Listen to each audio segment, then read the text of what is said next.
ازيكم يا جماعة، يا رب تكونوا دايما بخير. كل سنة وانتم طيبين. آه اتأخرنا شوية في الفيديوهات الفترة الأخيرة عشان العيد وكده. آه بس احنا بقى خرجنا، احنا عندنا شقة في جمصة، فاحنا خرجنا منها المنصورة الجديدة، مفيش بينها وبين المنصورة تقريبا 10 دقايق. فروحنا بقى المنصورة احنا والأسرة بتاعتنا، يعني عيلة جوزي وكده. رحنا بقى المنصورة هناك وقضينا بقى يومنا كان في المنصورة الجديدة. هوريكم بقى ان شاء الله الفيديو. يعني هنا دخلنا اول ما ندخل بقى المنصورة اصلا بتقابلنا اللي هي العمارات دي.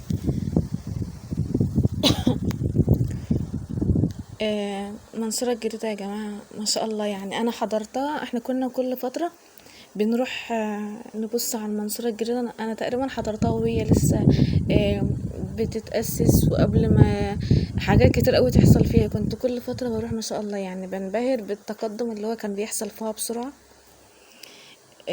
وهي ما شاء الله بقى خلاص، يعني الشقق بقت مطروحة الوقت خلاص. يعني هم كل فترة بينزلوا مرحلة معينة بيطرحوها، يعني اسكان وكده. في ناس كتير قدمت، وفي ناس تقريبا استلمت شقق، بس ما فيش حد سكن. يعني لسه الناس بتبقى ماشية في الإجراءات بتاعتها، ما حدش استلم شقق الوقت يعني. او برضو انا ما عنديش، مش ملمة بكل التفاصيل. يعني انا عادي، يعني انا بروح المنصورة الجديدة كأي حد ممكن يروح يتفرج، ياخد فكرة عن المكان. بتابع يعني الاحداث اللي ممكن تنزل على النت، الاخبار وكده. هي العمارات اللي قدامنا دي اللي كانت مطروحة اخر حاجة في الاسكان. تقريبا سعر الشقة 800,000 باين. كان تقريبا 800,000. في ناس كتير قدمت فيها، يعني احنا نعرف ناس قدمت كتير في المرحلة دي، وناس كتير ماشية في الإجراءات بتاعتها دلوقتي. هو بصراحة الأسعار هناك عالية يعني. إيه، بصراحة الأسعار عالية أوي. يعني احنا بتختلف عن الأماكن اللي فيها إسكانات تانية. بس بصراحة يعني المكان هناك يستاهل. يعني انت كأنك عايش في دولة أوروبية. يعني المنصورة الجديدة تحفة. هتبقى هي يعني لما مدينة بتتأسس من الأول خالص بيبقى بصراحة مظبطين الدنيا فيها. يعني انتوا لو شفتوا الشوارع، يعني ده أكيد لما يبقى فيها ناس وعمار وكده الموضوع هيختلف تماما. الدنيا هناك منظمة جدا ونضيفة جدا بصراحة.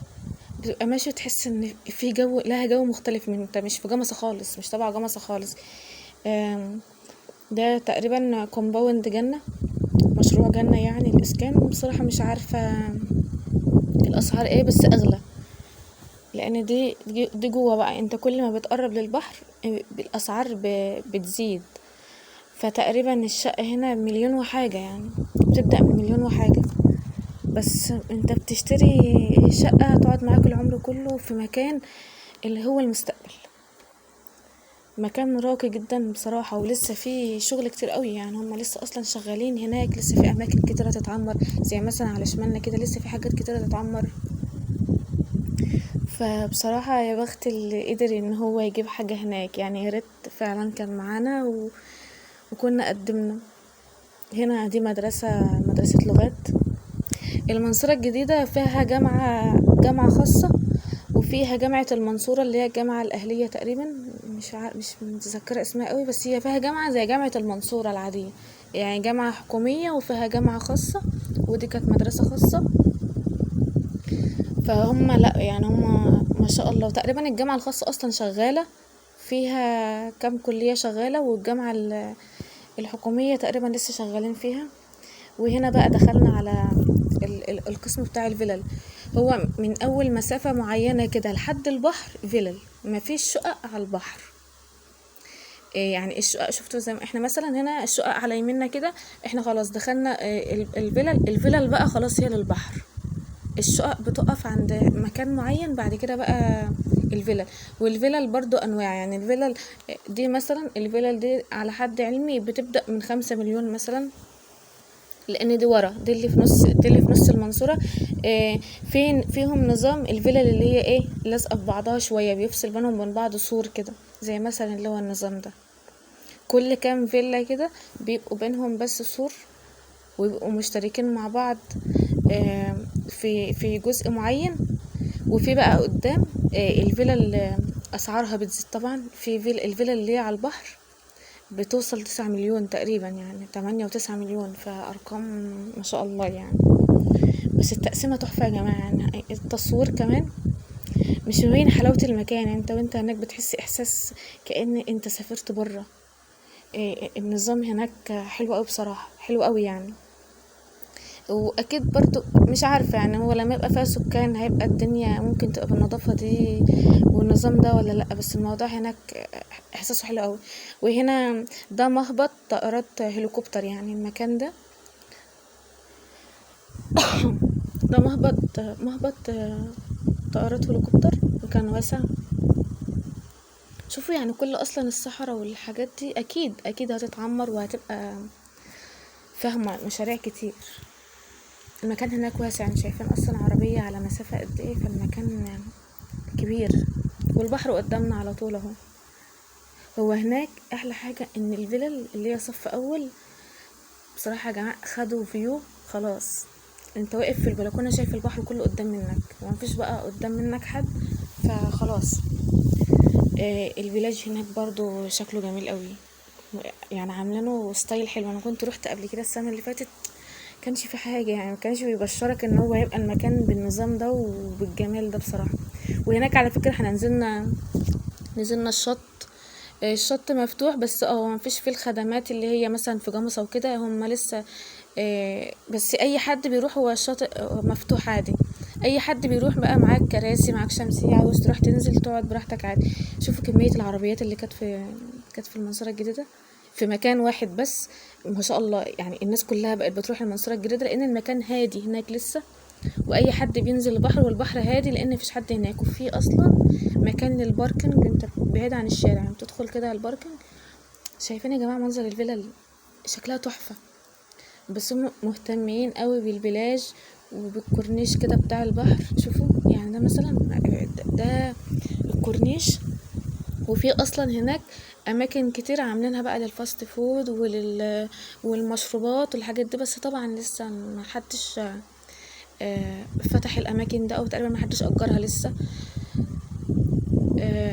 فهم لسه يعني لسه فيها خدمات كتير هتحصل، تقريبا مستنيين بقى لما الناس تستلم الوحدات بتاعتها ويبدأ يبقى فيه سكان أصليين للمكان، فيبدأوا يهتموا بالخدمات اللي هناك. لكن هي المنصورة مفتوحة، يعني أي حد معاه عربيته وعاوز يروح بيروح عادي، يعني البحر مفتوح والبلد مفتوحة عادي، يعني تقدر تدخل فيها براحتك. احنا وقفنا العربية ونزلنا، اتمشينا في المكان وتصورنا. والمكان هناك الهوا بتاعه حلو قوي، وتحس ان انت عشان المكان لسه مش ملوث بقى باي حاجه بصراحه، تحس ان المكان هواه حلو قوي. احنا فضلنا قاعدين شويه، انا مكنتش عاوزه امشي. واللي قدامنا اللي هو هناك في شماسي بيضه، ده شاطئ زاهية طبعا شاطئ معروف يعني. شايفين الفلل هناك بقى، في الفلل حجمها اكبر من الفلل الاولانيه، وفلل مستقله قدامها جاردن كبير لوحدها وكده. كنا دخلناها السنه اللي فاتت، ما كانش معمول عليها السور. هما السنه دي عملوا سور حوالين الفلل لسكان الفلل بس اللي يدخلوا، لكن السنه اللي فاتت كانت مفتوحه ودخلنا واتفرجنا. مساحه واو يعني ما شاء الله، يعني ربنا يسعد اصحابها يعني ما شاء الله. هنا نودي انطلقت اول ما شافت البحر، انطلقت يعني. بس الموج كان عالي قوي هناك، يعني الموج هناك كان يعني ما كانش حد يعرف ينزل، مش عارفة يعني الفترة دي كنا في جمصة برضه كان الموج كان عالي قوي.